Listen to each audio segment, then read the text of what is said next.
relationship-driven volunteer manager with 30 years of experience in the field of community-based healthcare, death, dying, and bereavement.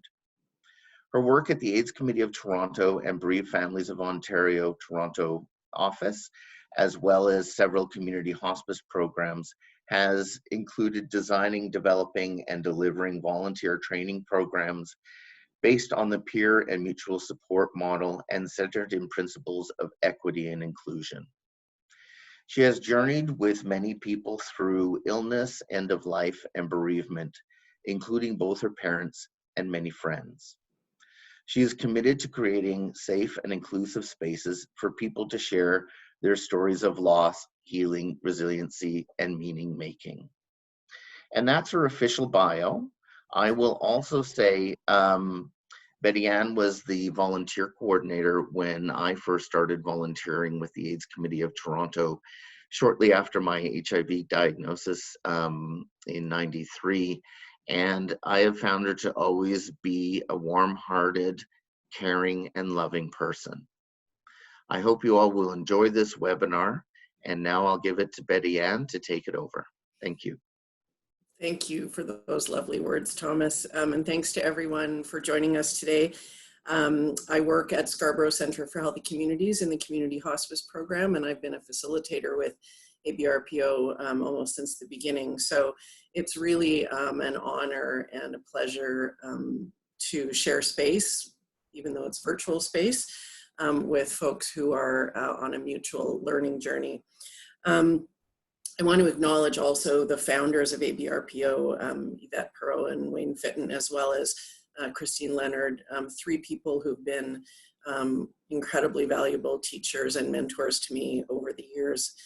And all of the clients and volunteers that I've had the privilege of working with, you know, I really think that the people we work with are our best teachers. So this is a culmination of knowledge and wisdom I've gleaned from my interactions over the years. So for today, I really encourage you, if you're able, to just put your phone down, you know, put your pens and papers away, and try not to worry about taking notes. As Thomas said, there will be a recording after and copies of the slides. So my invitation for you is to really just try and be present and experience our time together over the next little bit of time. And I want to start with a land acknowledgement, which is a formal statement that recognizes the unique and enduring relationship that exists between Indigenous people and their traditional territories. As many of you know, it's an important part of the truth and reconciliation process because it reminds us of the cost paid by generations of Indigenous people in Canada so that we could gather here on our various traditional lands across Ontario on our journey together. You know, this pandemic really makes so much more visible and accentuates all of the inequities in our world, including Canada's original peoples who've been stewards of our land for thousands of years. And so my hope on the other side of this is that we won't return to business as usual, but instead find ways to intentionally address these inequities in our communities. So as we gather today, I invite you to really try and let yourself be present. I always start off my sessions with volunteers by lighting a candle, which I have done already. So it's here. And for me, it's about helping to bring myself to the present moment and setting an intention for the time that we're going to be spending together. And so I invite you to just take a moment now to settle into wherever you're sitting and just to become still for a moment, you know, becoming aware of the touch of your body on your seat, your feet on the floor or up on a chair, and just take a few deep breaths. You may want to gently lower your gaze or soften your eyes for a moment. Eyes that have likely been staring at screens a lot more than usual. And as you settle into this moment of quiet stillness, you can just notice if there's any worries, responsibilities, or distressing thoughts that might be fighting for your attention. Just take a moment to gently acknowledge them and then put them aside. It might help if you want to look around your workspace and find an object that could represent whatever is tugging at you, and maybe take it and put it out of your eyesight for the time that we're together. And just know that you can go back and pick it up after this is over. So Thomas talked about what I'm offering today. And I want to say that I'm not an expert on living or working through a pandemic. I don't know about you. We've heard the term unprecedented a lot, and it really is an unprecedented time for all of us. A couple of months ago, my only cultural reference for Zooming was an old Aretha Franklin song. So this is really all new for me. And so what I'm offering you today are my own reflections in support of others who are also trying to live into this new normal. My hope is that you'll find a nugget or two of wisdom to support you in continuing to be your best selves in your role serving. So first, a little context. We're collectively experiencing a global disruption of norms, the likes of which most of us have never experienced. And in grief theory, it's called the shattering of the assumptive world. It's traumatic, it's disruptive, and much has been said over the last few weeks about the collective trauma response that we're all having, the fight, flight, or freeze phenomenon. And this constant living with uncertainty and change and stress, we're experiencing it in our bodies, in our minds, in our hearts, our spirits, and it's really wreaking havoc on our systems. And we're all going to have our uniquely individual responses to this very shattering experience that we're all having. I think it's important to remember that we're all living through this pandemic with our own unique set of circumstances. I love this quote from Anais Nin, we don't see things as they are, we see them as we are, which I think is so true. And it's true for us, it's true for our colleagues, our families, our friends, and of course, it's true for the people that we serve. Some of us are deemed essential services, and so we have to be out in the world putting ourselves at risk and our loved ones at risk. Some of us are privileged to be safely housed where it's possible to self-isolate and follow public health guidelines around physical distancing. Some are homeless or underhoused or otherwise living in unsafe conditions.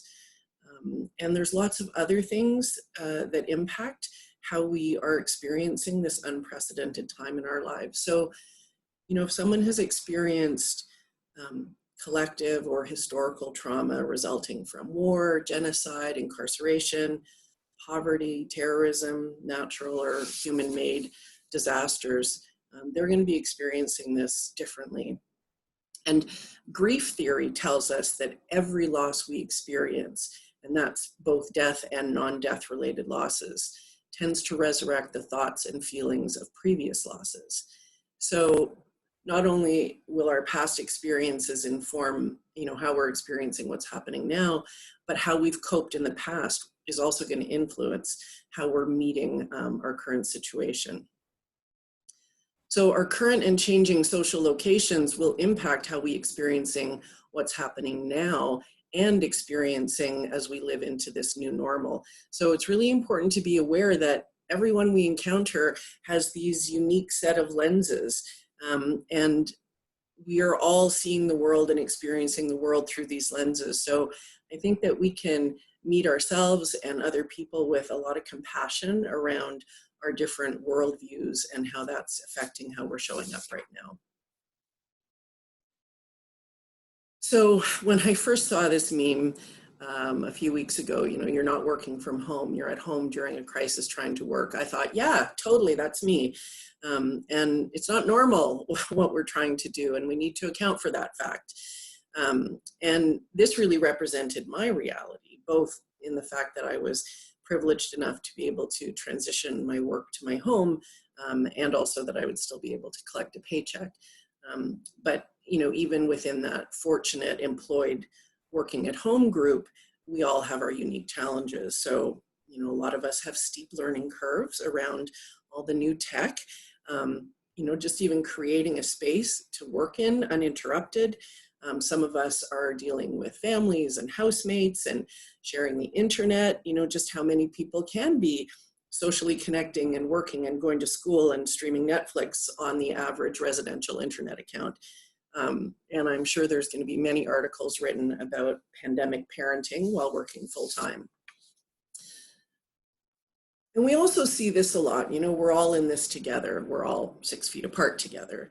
But some of the burden of stress for me, and I think for a lot of us, has been the way that these times have shone such a bright light on the inequities that exist in our communities and in the world. And for many of us that are working with marginalized folks or having our own experience of marginalization, we know all too well the direct line between the social determinants of health and the negative impacts on health outcomes. So, things like loneliness and social isolation, poverty, financial insecurity, and we're all watching this growing impact that it's having on people we love and the people that we serve and all around us.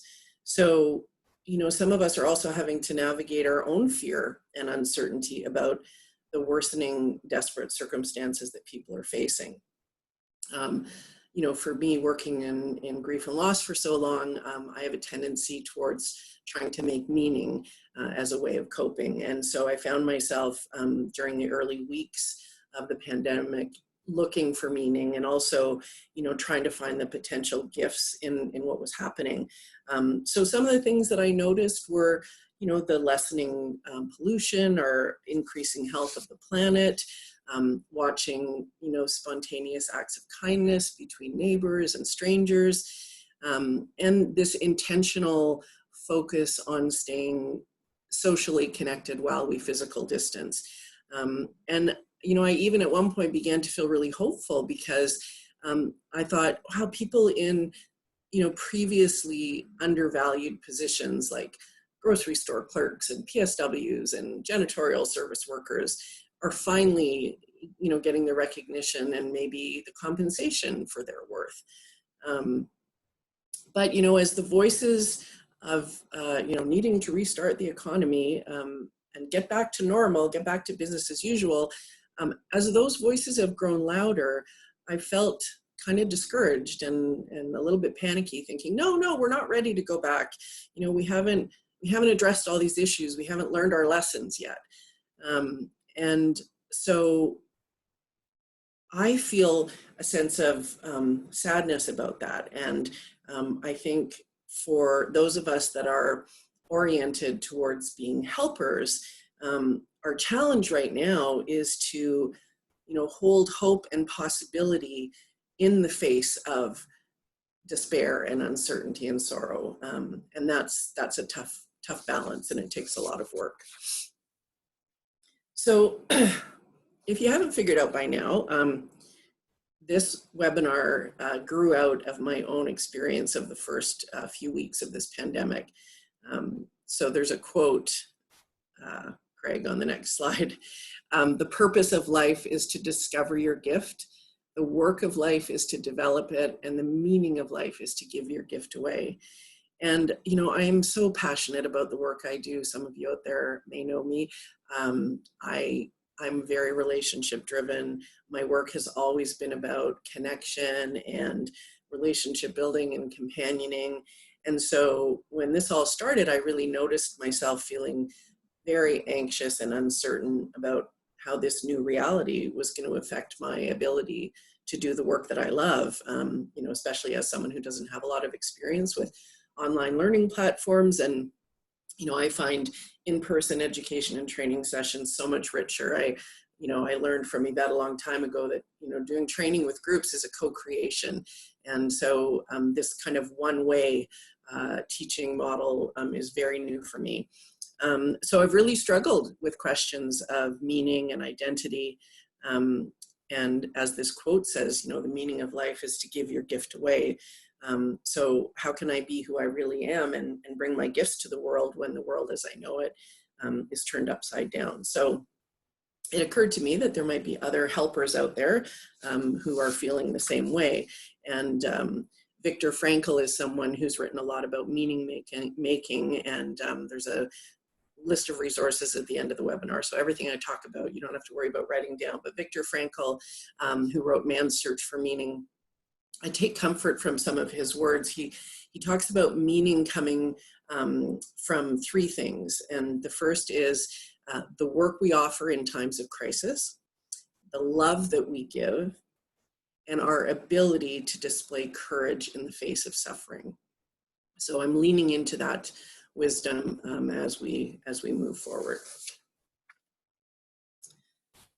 So I've also felt really overwhelmed in moments by the amount of information that is coming at me. I don't know if any of you can relate to this illustration, but this is my pandemic brain. This is how it feels some days.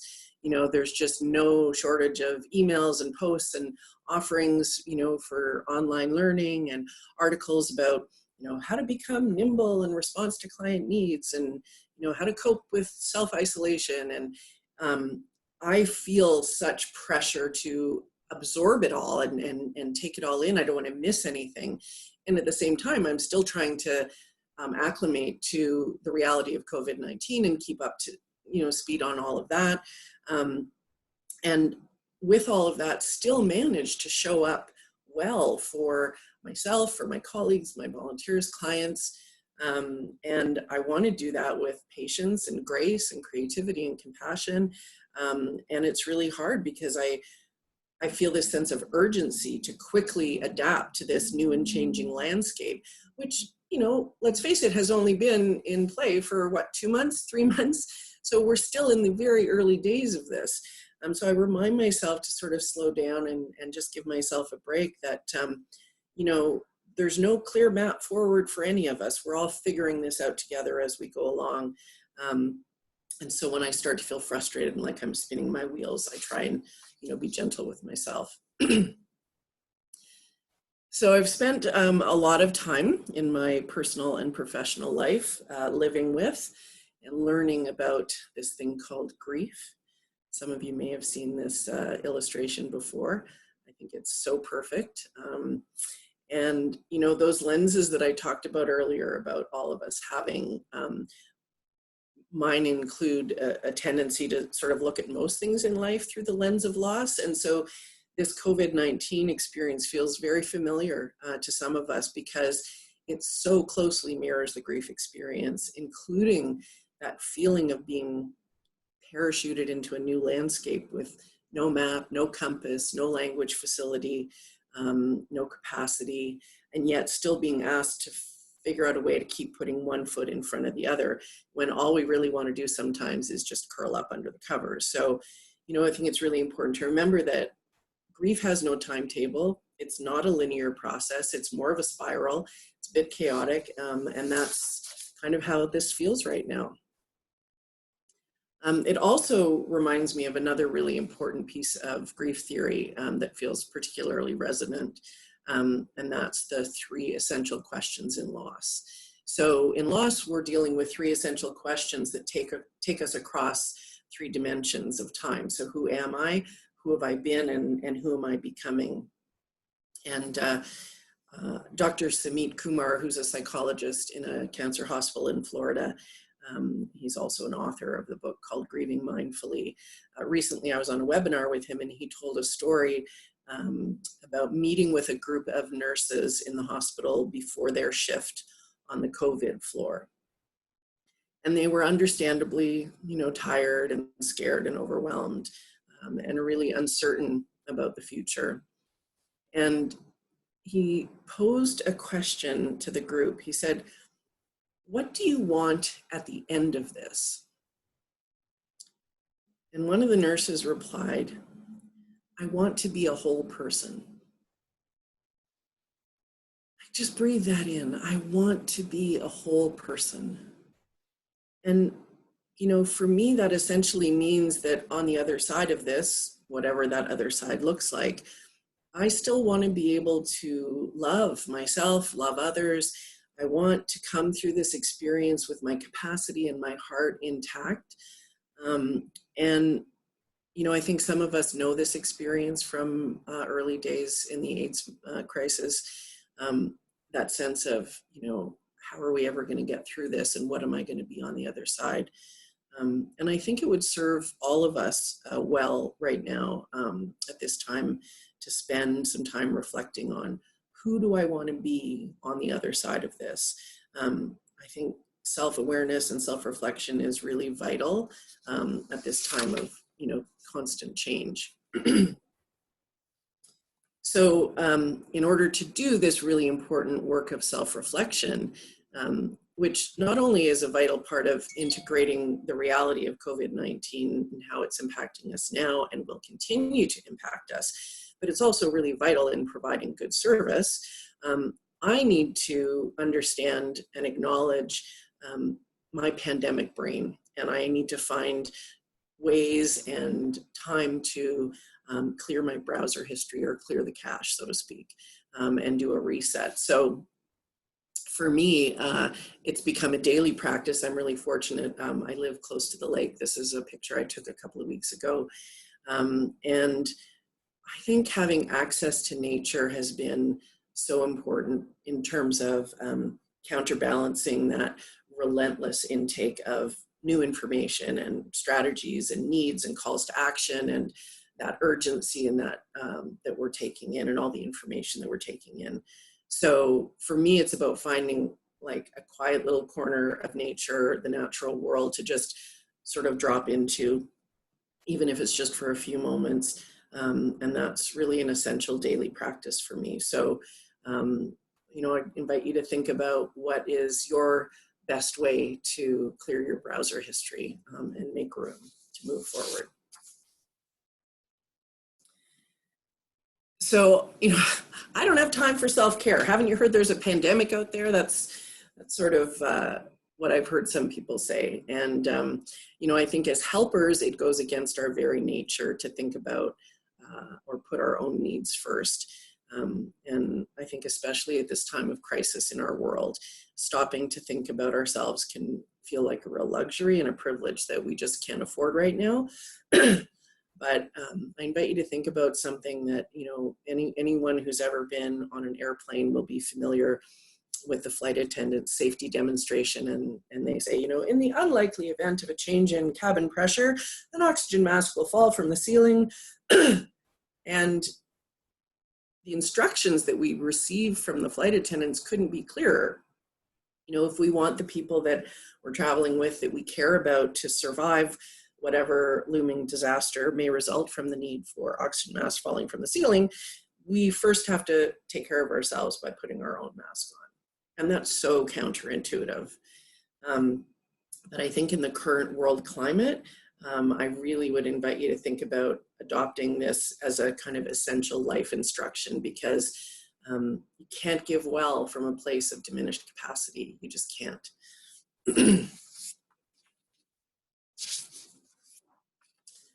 So that's the context. The next part is the reframe.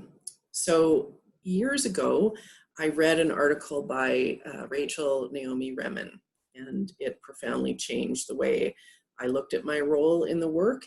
And also it really continues to influence the education and training I do with workers and volunteers. So Dr. Remen calls us to shift our thinking about how we see ourselves in our roles. So shifting from carrying the responsibility and weight of helping or fixing towards serving someone. So she says helping, fixing, and serving represent three different ways of seeing life. And, in this time of COVID-19 and its fallout over the months and years to come, which we're all going to be dealing with, I think that this is a really useful bit of wisdom, kind of a foundational anchor. So again, there's a link to the full article at the end of the presentation, but I want to share some of her words with you. So she says, when you help, you see life as weak. And so she says, when you help, you use your own strength to help someone with less strength. So it's sort of a one-up, one-down relationship, and people we work with really feel this inequity. When we help, we might inadvertently take away more than we give, diminishing the person's sense of self-worth and self-esteem. So Craig, you can forward the slide. Yeah.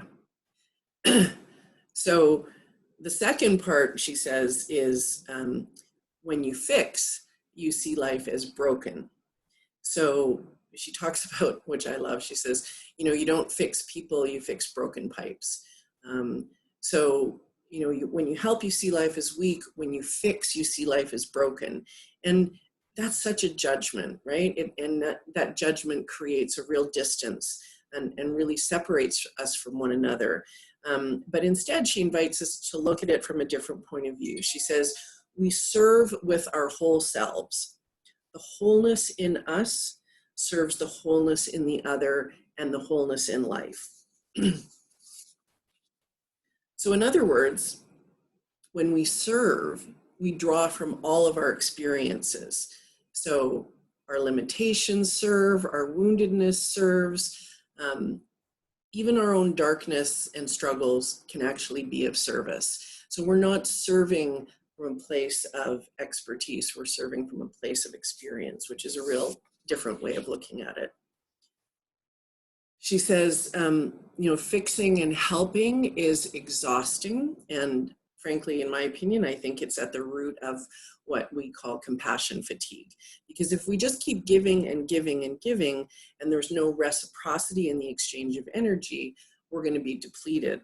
But Dr. Rimmon suggests that service is more mutual. When I help, I have a feeling of satisfaction.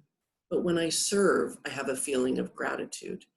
And I'll tell you that over the years, gratitude has been a really important part of my coping strategies. She also says, serving requires us to know that our humanity is more powerful than our expertise. I love that line so much. Our humanity is more powerful than our expertise. So who we are and how we show up is more important than what we think we know or what our expertise is. And she said, when we see the wholeness in another, we strengthen it. And then they may be able to see it for themselves for the first time. And so, you know, trusting in our own humanity means being able to overcome that fear of not being enough, right? It means noticing, but not reacting to our urgent desire to fix it or to get it right. And often that results from us wanting to ease our own anxiety. But our mistaken need to be an expert is what takes us to that place, that urgency of wanting to give advice or know how to respond.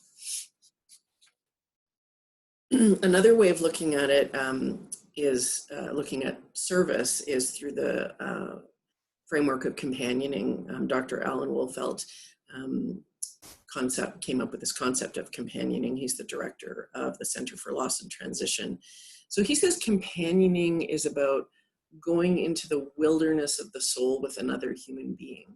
It's not about thinking you're responsible for finding the way out, which again, you know, I love, because it shifts that weight of feeling totally responsible away from us as carers.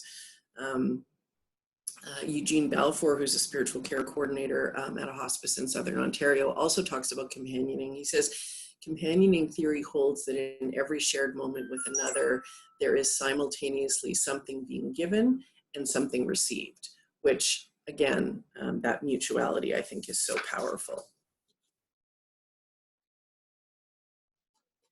So this is one of my favorite quotes that I use in training. There are two ways of spreading the light, to be the candle or the mirror that reflects it. So if we come from a viewpoint of having to fix or help, it means that we're in charge, right? We need to be the expert. We need to hold the candle or the light for our clients because they aren't able to.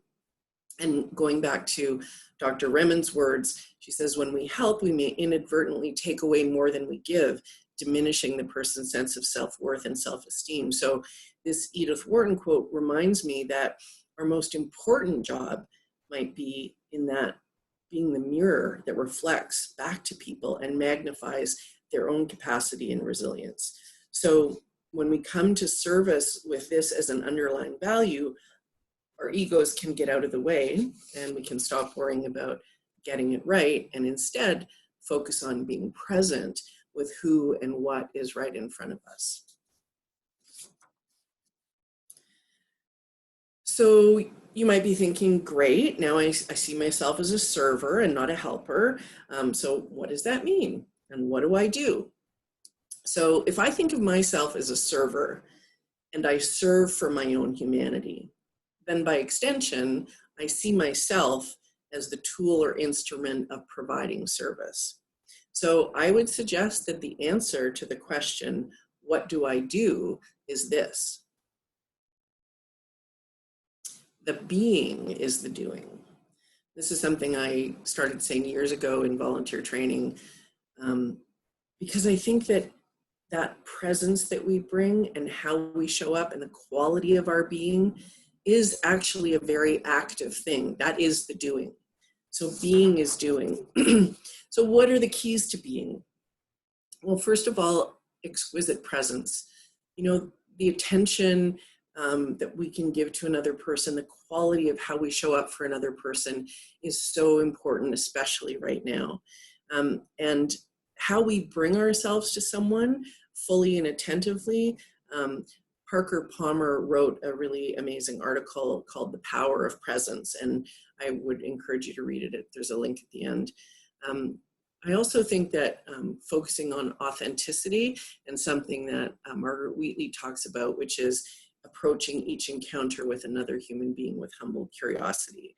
I think that that's, you know, really powerful, and it really necessitates us bringing an openness and a patience and a stance of, you know, what am I going to learn in this situation? I know that I'm going to be changed. I'm going to learn by this situation. So rather than what am I bringing, what am I going to receive? What is going to be the quality of the experience of how we meet. Being also really requires us to be mindful. And, you know, mindfulness is simply present moment awareness. So being in this moment. And when we're in this moment, I think that it gives us a capacity to really hear with bigger ears and see with bigger eyes and receive people with bigger hearts. And it also helps us to be aware of the judgments and filters and assumptions that often get in the way of us being able to truly see each other as whole, unique human beings. And being also invites us to become comfortable with silences. So not having to immediately respond to what someone is sharing, and to know the value of our role, which is sacred story catchers. So really being there for someone, being willing and wanting to bear witness to their humanity, their story, their truth, that really is enough. And Peter Levine, who's a leading trauma expert, talks about the fact that trauma isn't what happens to us, but what we hold inside in the absence of an empathetic witness. Okay, so this is where I'm going to give you the 3 concrete tips that I promised. So first of all, if you haven't already, I really encourage you to begin some kind of mindfulness practice. And if you have a mindfulness practice, maybe look at how you can fine tune it right now to suit your current needs and the situation. So I'll tell you a story about a pivotal experience that really changed my understanding of an ability to practice mindfulness meditation. So I was really fortunate over 20 years ago to attend a workshop with Lou Carcassoli, who's a leading mindfulness practitioner in Toronto. And he delivered this really compelling presentation on the many benefits of meditation and mindfulness. And he showed a clip from a documentary that, you know, researchers had done on the brain and the physiological, you know, positive impact, and, you know, talked about improvements in concentration and stress management. And, you know, I was totally sold. I mean, I was really excited. And at the end of the presentation, he said, you know, are there any questions? And of course, my hand shoots up in the air, good little student that I am. And I said, yes, Lou, you know, this was a great presentation, and I'm totally sold on this whole meditation thing. I just have one question. What's the minimum amount of time one needs to meditate every day in order to feel some of these amazing benefits that you're talking about. And so Lou said, well, you know, how often do you meditate now? And I said, oh, no, I don't meditate at all.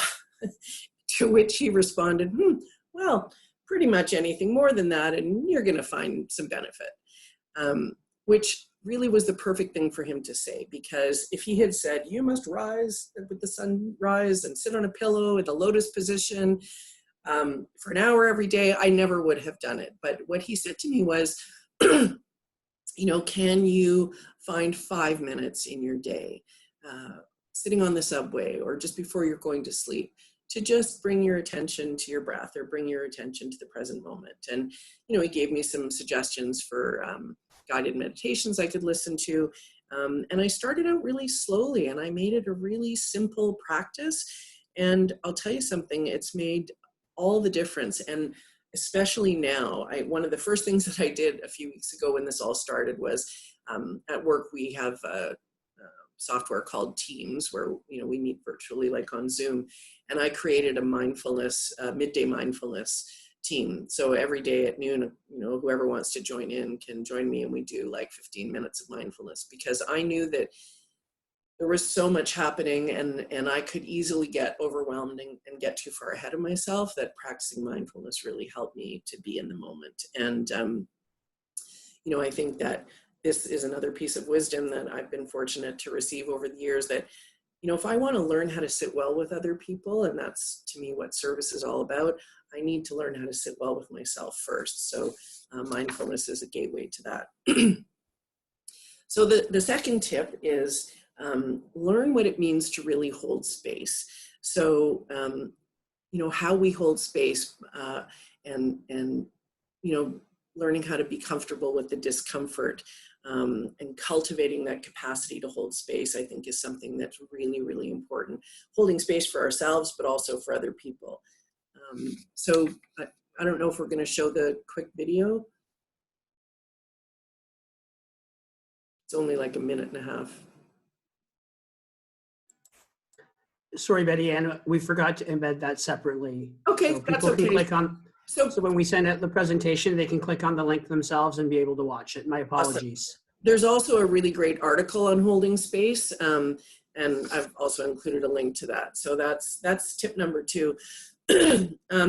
And like I said, part of holding space is about getting comfortable being in the presence of pain.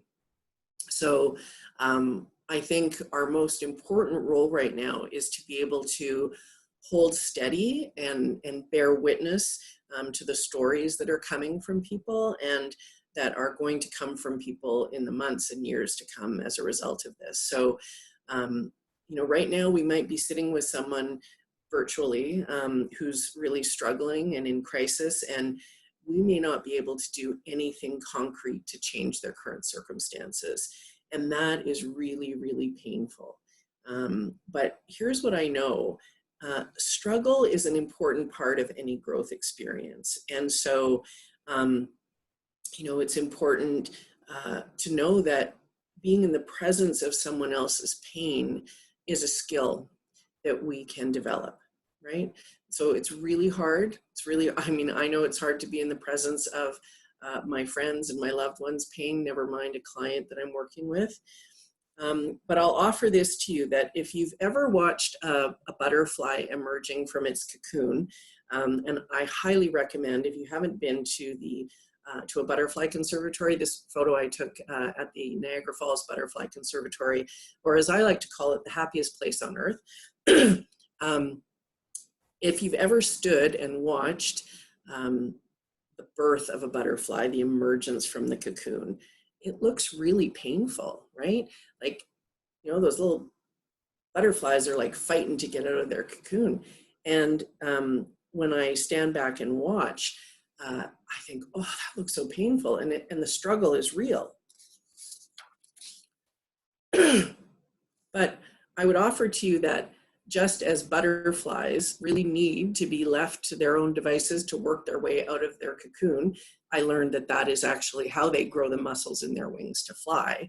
So if we reached in and tried to help them, we'd actually be doing them a disservice. So just as butterflies need to be left alone, I really believe that the presence, our exquisite presence that we can bring to clients to bear witness without any interference may be also the thing that they need to grow stronger wings that they need for their own transformation.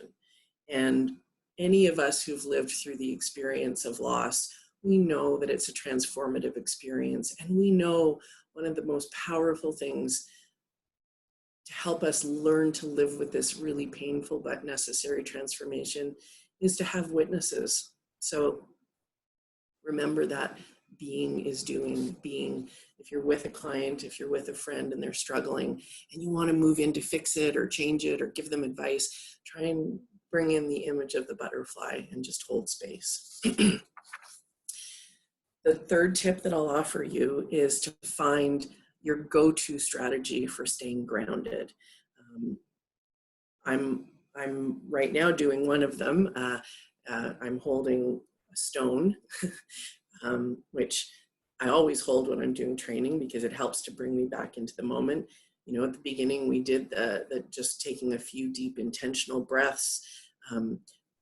Planting your feet firmly on the ground can really help. You know, imagining roots growing out of the bottom of your feet.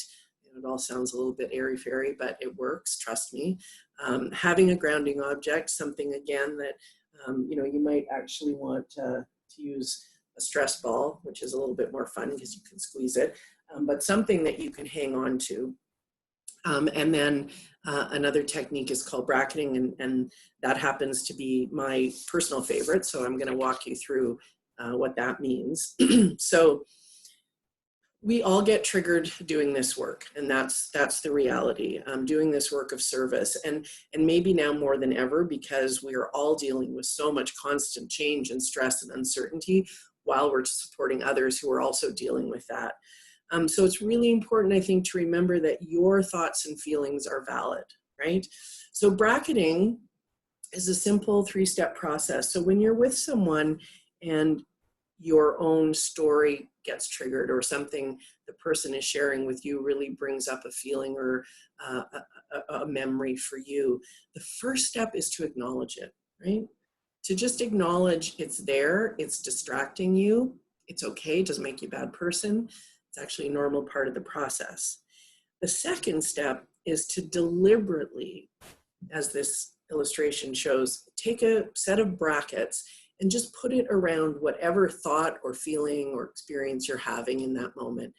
You know, just say, okay, I see you, I acknowledge you, I know you're here, but I need to put you aside because in this moment, I need to stay engaged with the person that I'm serving.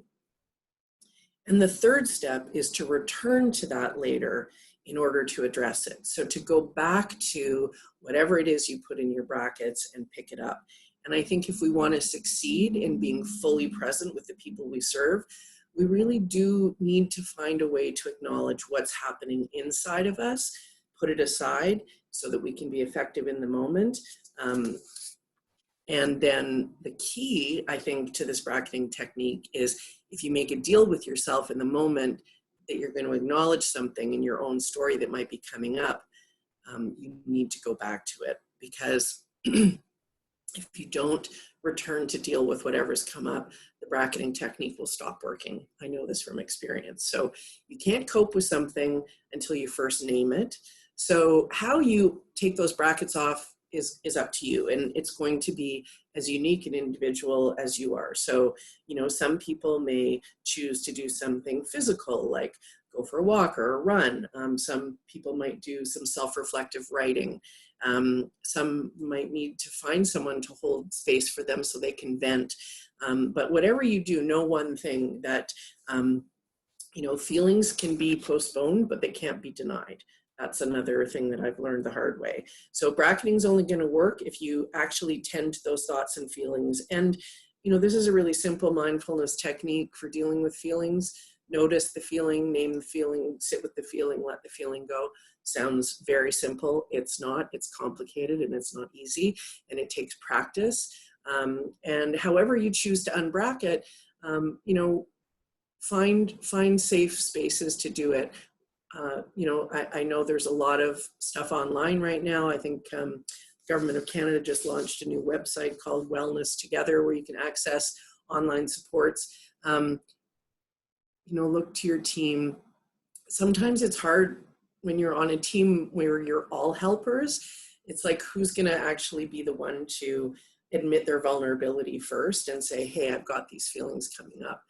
But I really encourage you to find ways to do it, because we want to learn how to meet our emotions with some kind of equanimity, so that we can stay grounded and serve the people that we serve.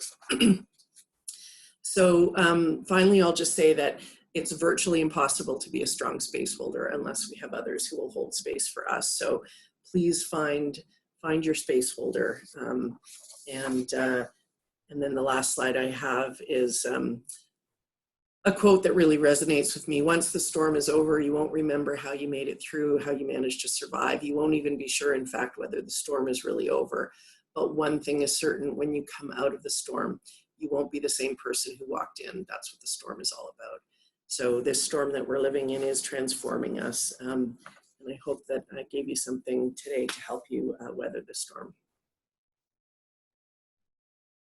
That's all I got. Thank you, Betty Ann. That was really wonderful awareness building. And as much as I practice some of these things, for me, it was a really great reminder that I need to do it more intentionally during these times. I saw in the chat that there was a question or two, so I'll turn it over to Craig to bring those up. Hi, Betty Ann. Every time I sit with you, I learn more and more. So I love the chance to pose these questions, because they've been in my head as well. In our situation, volunteers are unable to physically be present and volunteer in person during this time. So the feeling of helplessness goes beyond the global sense of being out of control of our circumstances right now. It is a real and tangible limitation that they are experiencing. So how does that kind of helper-server cope with feeling helpful? Yeah. Well, that's what's happening in my my organization too.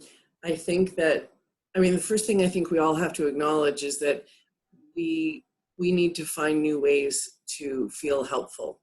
And, you know, I have volunteers that they're used to going out every week into someone's home and sitting with someone and being present with someone. Some of them are doing that on the telephone now, and it's actually not as disconnected as some of us thought it would be. Sometimes it actually, having that that distance through the phone, you know, gives a person a little bit more space to think and feel and process without you being right up in their face. So there's definitely, I think, ways that we can stay connected. You know, if your client isn't able to be on the phone or doesn't want to be on the phone, you know, I have some volunteers that have been writing letters to their clients, which is, you know, really kind of old school and beautiful.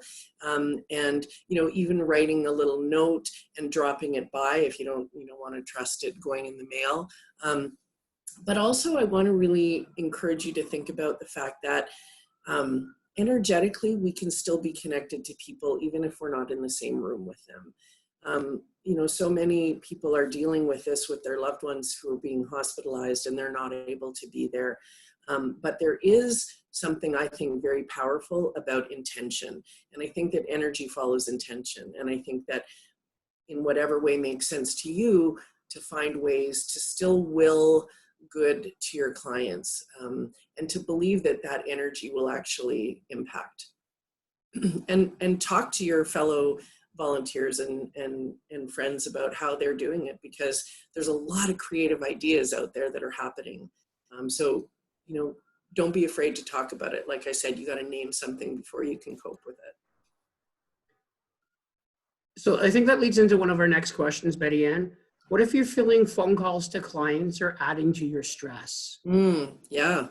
Well, then I would, you know, I'd invite you to think about how are you clearing your cache, right? So it's not any different than when we invite volunteers into in-person service. I always say to people, you know, there's 24 hours in a day and you need to create space that's going to fit into your day and not displace important things like self-care. So, you know, take a look at what is it about the phone call that's making you anxious? You know, what do you need to do? Do you need to do some self-care practices before or after? And frankly, you know, I've had volunteers who've said to me, and I said this in the first days when we sent out an email to all our volunteers saying, you know, that our in-person services were being suspended, but that people could continue doing phone support. I said, for some of you, that may not even be possible because, again, remember, this pandemic is affecting all of us. So maybe your volunteer is dealing with financial insecurity. Maybe they don't have the privacy to make a phone call at home. You know, if the work isn't serving either one of you, it's probably a good idea to take a look at whether or not that should be happening. I also, though, would think about, I would want to examine more about what is stressing you out, because if the stress is that you feel like you're not being effective, then you need to go back to that belief in yourself that being present is enough. This presentation was great. It has really helped me to understand why I'm feeling so empty and useless. And to the people that need us the most right now. I'm a hospice volunteer and working now in the Compassionate Communities Initiative.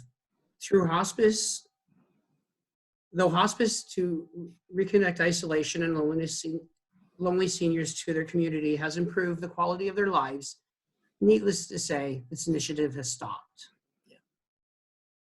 And that sort of links into another comment that came down is, how can we connect with our loved ones who are in long-term care homes, especially if we don't have power of attorney?